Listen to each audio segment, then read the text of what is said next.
APPSC రాష్ట్ర high court కీలక తీర్పు వెలువరించింది. గతంలో జరిగిన మెయిన్స్ పరీక్షను రద్దు చేసింది.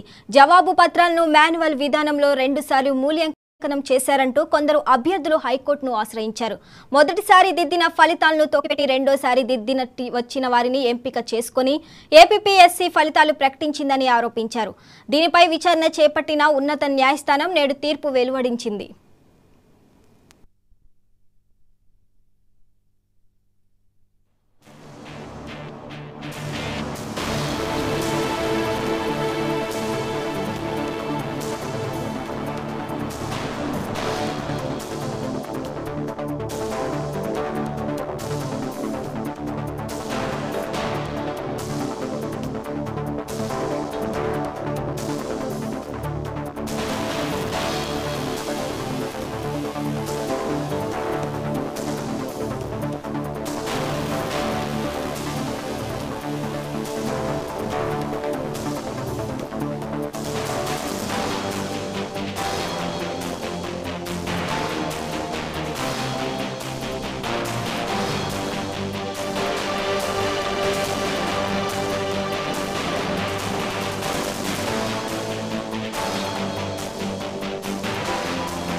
మెయిన్స్ జవాబు పత్రాలను పలుమార్లు మూల్యాంకనం చేయటం చట్ట విరుద్ధమని హైకోర్టు తెలిపింది.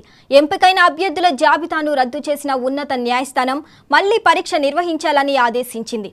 ఎంపిక ప్రక్రియను 6 వారాల లోపు పూర్తి చేయాలని స్పష్టం చేసింది.